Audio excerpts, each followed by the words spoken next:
ദൈവതിരുനാമത്തിന് മഹത്വമുണ്ടായിരിക്കട്ടെ.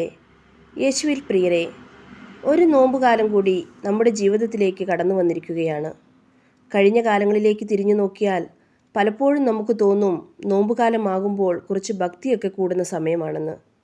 മഴക്കാലത്ത് കുടപിടിക്കുന്നത് പോലെയും വേനൽക്കാലത്ത് ഫാനിടുന്നത് പോലെയും നോമ്പുകാലത്ത് ഭക്തി കൂടുന്ന ഒരു സീസണായിട്ടാണോ നോമ്പുകാലം നമ്മുടെ ജീവിതത്തിൽ കടന്നു വരുന്നത്? അതോ നോമ്പുകാലം കൊണ്ട് നമ്മുടെ ആത്മീയ ജീവിതത്തിലും ഭൗതിക ജീവിതത്തിലും കുടുംബ ജീവിതത്തിലും സാമൂഹ്യ ജീവിതത്തിലുമൊക്കെ എന്തെങ്കിലും ഒരു മാറ്റം, ഒരു രൂപാന്തരം പുതിയ തലമുറയ്ക്ക് കാണിച്ചു കൊടുക്കുവാൻ നമുക്ക് സാധിക്കുന്നുണ്ടോ? നോമ്പ് ജയത്തിൻ്റെ അടയാളവും ശത്രുവായ ദുഷ്ടൻ്റെ നേരെ തോൽക്കാത്ത ആയുധവുമാണ്. നമ്മുടെ പിതാക്കന്മാർ നോമ്പ് അനുഷ്ഠിച്ചിരുന്നത് അവരുടെ ശക്തിയെ പുതുക്കുവാൻ വേണ്ടിയായിരുന്നു.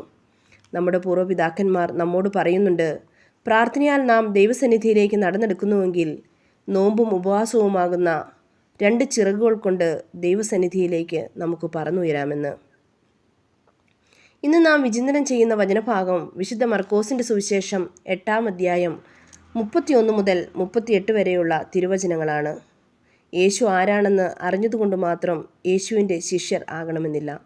ശിഷ്യത്വം ആവശ്യപ്പെടുന്ന ത്യാഗപൂർണമായ ജീവിതം പരിശീലിക്കാനാണ് നോമ്പുകാലം നമ്മോട് ആവശ്യപ്പെടുന്നത്.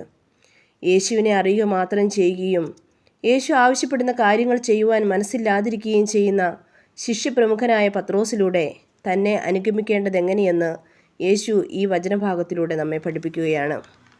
ഇതേ വചനഭാഗത്ത് 34-ാം വാക്യത്തിൽ യേശു ശിഷ്യരോട് ജനക്കൂട്ടത്തോടുമായി ഇപ്രകാരം പറയുന്നുണ്ട്: ആരെങ്കിലും എന്നെ അനുഗമിക്കാൻ ആഗ്രഹിക്കുന്നെങ്കിൽ അവൻ തന്നെ തന്നെ പരിത്യജിച്ച് തൻ്റെ കുരിശുമെടുത്ത് എന്നെ അനുഗമിക്കട്ടെ. സ്വയം പരിത്യാഗത്തിൻ്റെ ഏറ്റവും ലളിതമായ 3 മാർഗങ്ങൾ ഫ്രാൻസിസ് മാർപ്പാപ്പ നമ്മെ പഠിപ്പിക്കുന്നുണ്ട്. 1. അനുവാദം ചോദിക്കലാണ്.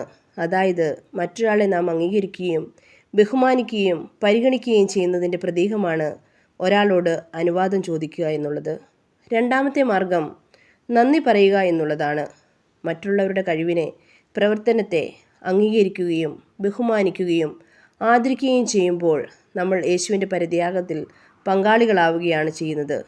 ഒരാളോട് നമ്മൾ നന്ദി പറയുമ്പോൾ വിനയത്തിൻ്റെ മാതൃകയാണ് നമ്മൾ മറ്റുള്ളവർക്ക് കാണിച്ചു കൊടുക്കുന്നത്. 3-ാമത്തെ മാർഗം ക്ഷമ ചോദിക്കുവാനുള്ള മനസ്സാണ്. തിരുത്താനും ക്ഷമ ചോദിക്കാനും സാധിക്കുന്നത് വിട്ടുകൊടുക്കുന്നതിൻ്റെയും പരിത്യാഗത്തിൻ്റെയും മനോഹരമായൊരു മനോഭാവമാണ്. ഇങ്ങനെ പരിത്യാഗത്തിൻ്റെ മാർഗം സ്വീകരിക്കുന്നവർ വിജയമുണ്ടായാൽ അഹങ്കരിക്കുകയോ പരാജയമുണ്ടായാൽ നിരാശപ്പെടുകയോ ഇല്ല. ആരെയും കുറ്റം വിധിക്കാതെ, ആർക്കും ഭാരമാകാതെ, എല്ലാവർക്കും താങ്ങായി, തണലായി, കരുതലായി, ആശ്വാസമായി, സഹായമായി, സാന്ത്വനമായി യേശുവിൻ്റെ പിന്നാലെ സ്വർഗ സൗഭാഗ്യം ലക്ഷ്യമാക്കി നമുക്ക് നടന്നു നീങ്ങാം. ദൈവം അനുഗ്രഹിക്കട്ടെ.